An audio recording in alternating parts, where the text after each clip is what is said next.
नमस्कार दोस्तों, कैसे हैं आप लोग। तो आज मैं डिस्कशन करूंगा गेल इंडिया लिमिटेड के बारे में। अभी गेल इंडिया लिमिटेड के तरफ से जो रिक्वायरमेंट्स है उसी के बारे में डिटेल्स में चर्चा करूंगा। तो इस वीडियो को पूरा देखिए क्योंकि ये जो रिक्वायरमेंट्स है वो दिसंबर तक लास्टेड रहेगा। और इसका प्रोसीजर क्या है, किस तरीके से अप्लाई करेंगे, पूरा के पूरे डिटेल्स में डिस्कशन करने वाला हूँ। तो इस वीडियो को लास्ट तक देखिए। तो सीधा सीधा मैं ऑफिशियली वेबसाइट से इस रिक्वायरमेंट्स को डाउनलोड किया हूँ। मैं आपको लिंक भी दे दूंगा, जाकर आप चेकआउट कर सकते हैं।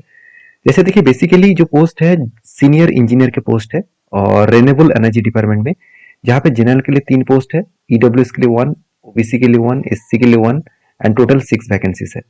उसी तरीके से सीनियर इंजीनियर जो बॉयलर ऑपरेशंस के ऊपर है वो 2 जनरल के लिए, 1 देखा जाए तो ओबीसी के लिए टोटल 3 वैकेंसीज है। सीनियर इंजीनियर के लिए टोटल 30 वैकेंसीज है, वहाँ पे 12 जनरल और एससी एसटी ओबीसी के लिए बाकी वैकेंसीज है। जूनियर इंजीनियर इलेक्ट्रिकल के लिए 2 जनरल के लिए और बाकी ओबीसी एससी एसटी के लिए कुल मिलाकर 6 वैकेंसीज है। सीनियर इंजीनियर के लिए सिर्फ एक ही वैकेंसीज है, वो भी जनरल के लिए। और सीनियर इंजीनियर केमिकल्स के ऊपर 15 वैकेंसीज है और एससी एसटी ओबीसी के लिए बाकी कुल मिलाकर 36 वैकेंसीज है।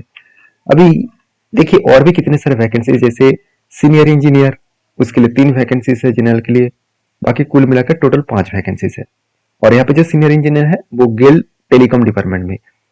Senior officer fire and safety department में, फायर एंड सेफ्टी डिपार्टमेंट में जो वैकेंसीज यहाँ पे रखा गया है वो बेसिकली 20 वैकेंसीज रखा गया है, जहाँ पे आप देख सकते हैं कौन सा कैटेगरी में कितने वैकेंसीज है। सीनियर ऑफिसर सीएनपी डिपार्टमेंट में 22 वैकेंसीज है, जनरल के लिए 13 और बाकी सारे वैकेंसीज देखने को मिला।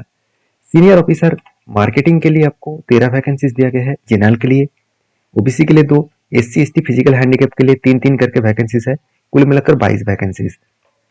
उसी तरीके से सीनियर ऑफिसर के लिए फाइनेंशियल अकाउंटिंग डिपार्टमेंट में 18 वैकेंसीज है जनरल के लिए और बाकी कुल मिलाकर सारे लोगों को वैकेंसीज है, कुल मिलाकर 36 वैकेंसीज है। सीनियर ऑफिसर ह्यूमन रिसोर्स के ऊपर आपको टोटल 23 वैकेंसीज देखने को मिला। सीनियर ऑफिसर लॉ डिपार्टमेंट में 2 वैकेंसीज है। सीनियर ऑफिसर मेडिकल सर्विसेज के ऊपर 1 वैकेंसीज है। तो इस तरीके से लंबा सा लिस्ट आपको मिल जाएगा। कॉर्पोरेट कम्युनिकेशंस के ऊपर 4 वैकेंसीज है, लॉ साथ ही साथ लेबोरेटरीज के ऊपर 16 वैकेंसीज है, सिक्योरिटी के ऊपर 4 वैकेंसीज, ऑफिशियल लैंग्वेज के ऊपर 13 वैकेंसीज आपको देखने को मिलेगा। तो कुल मिलाकर अलग अलग वैकेंसीज यहाँ पे है जो मैं आपके साथ शेयर किया हूँ। अभी इसके अकॉर्डिंग आपको क्वालिफिकेशन भी देखना होगा और उसके अकॉर्डिंग आपको अप्लाई करना है। जैसे आपको देखिए सीनियर पोस्ट ऑफ इंजीनियरिंग के लिए आपको 60,000 से 1,80,000 तक सैलरी दिया जाएगा। एज लिमिट होगा 28 और आपको क्वालिफिकेशन बैचलर डिग्री होना चाहिए। इंजीनियरिंग, केमिकल, इलेक्ट्रिकल, इलेक्ट्रॉनिक्स, साथ ही साथ पावर सेगमेंट, इस तरीके से किसी भी एक ट्रेड में आप पास आउट किया है तो आप अप्लाई कर सकते हैं। मिनिमम आपको क्वालिफिकेशन के साथ साथ 1 साल की आपको वर्किंग एक्सपीरियंस होना चाहिए, तभी आप अप्लाई कर पाएंगे।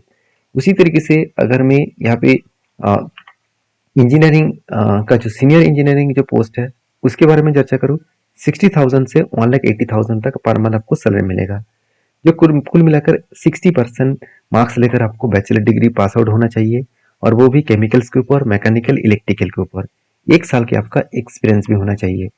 सीनियर इंजीनियर मैकेनिकल के ऊपर आपको 60 टू 1,80,000 तक मिलेगा। सैलरीज 28 साल तक आपका एज लिमिट होना चाहिए, 1 साल की एक्सपीरियंस और बैचलर डिग्री आपको मैकेनिकल के ऊपर होना चाहिए। तो इस तरीके से जिस स्टेट में आप अप्लाई करना चाहेंगे उस स्टेट का डिटेल्स डेटा आप यहाँ पे देख सकते हैं। इसका लिंक मैं आपको नीचे दे दूंगा। तो अभी आपको करना क्या है, अप्लाई करने के लिए एक लिंक यहाँ पे दिया गया है, इस लिंक में चले जाना और यहाँ पे आपको सबसे पहले रजिस्टर करना है। तो रजिस्ट्रेशन न्यू यूजर, इसके ऊपर क्लिक करिए। जब इसके ऊपर क्लिक करेंगे सबसे पहले आपका are you employ of Gail industries, अगर है तो यस करिए, अगर एम्प्लॉय नहीं है तो नो कर दीजिए। आपको फर्स्ट नेम डालिए, मिडिल नेम और लास्ट नेम डालिए। उसके बाद आप कौन से यूजर नेम रखना चाहते हैं वो यहाँ पे डालिए।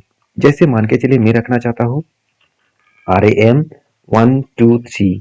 तो 123 रखने के बाद मुझे यहाँ पे चेक करके देखना है क्या वो यूजर नेम सही तरीके से ठीक ठाक है, बिल्कुल नहीं। तो आपको इस तरीके से चेक करके देखना है। मैं अगर मान लेता हूँ राम, में रख लेता हूँ 1498। तो एक बार मैं चेक करके देख लेता हूँ क्या ये यूजर सही है, हाँ यहाँ पे सही है। तो इस तरीके से आपको यूजर आईडी को आपको चेक करना है, क्योंकि आपने जो यूजर आईडी दिया अगर वो आईडी पहले से ही अवेलेबल है तो वो आपको यहाँ पे नहीं ऐड करने के लिए देंगे। तो प्लीज एक बार चेक करके देख लीजिएगा। उसके बाद आपका डेट ऑफ बर्थ डालिए, ईमेल एड्रेस डालिए, कंफर्म करिए और ईमेल एड्रेस में जो ओटीपी जाएगा वो यहाँ पे ओटीपी लिखिए। आप पासवर्ड चूज करिए और कंफर्म पासवर्ड भी डालिए। अभी पासवर्ड की जगह पे आपको एक डेटा बोला गया कि जब भी आप पासवर्ड डालेंगे तो याद रखिए इस पासवर्ड जो है वो एटलीस्ट 8 कैरेक्टर होना चाहिए और इस 8 कैरेक्टर के अंदर एक कैपिटल वर्ड, एक स्मॉल वर्ड एंड नंबर और स्पेशल कैरेक्टर। जैसे मैं आपको एक पासवर्ड बना कर दिखा देता हूँ। मान के चलिए मैंने पासवर्ड बनाया राम, तो मैंने कैपिटल रखा और स्मॉल रखा, उसके बाद मैंने डाला 1 2 3 और उसके बाद मैंने @ डाल दिया। तो 1 2 3 4 5 6 और 7 हो गया। तो उसके बाद मान के चलिए मैं @ और हैश साइन डाल दिया। तो इस तरीके से आपका स्पेशल कैरेक्टर भी हो गया, नंबर्स भी हो गया और टेक्स्ट भी हो गया कैपिटल स्मॉल वाला। तो इस तरीके से आपको पासवर्ड स्ट्रांगली करना पड़ेगा। तो आप आपके अकॉर्डिंग पासवर्ड डालिए और उसको कंफर्म करिए। उसके बाद आपको यहाँ पे आई एग्री के ऊपर क्लिक करिए। जो कैप्चा को यहाँ पे दिया गया है उसी कैप्चा को यहाँ पे डालिए, उसके बाद सबमिट करिए। आई होप वीडियो में जानकर आपको अच्छा मिला होगा। अगर मिला है तो चैनल को जरूर सब्सक्राइब करना। Thank you.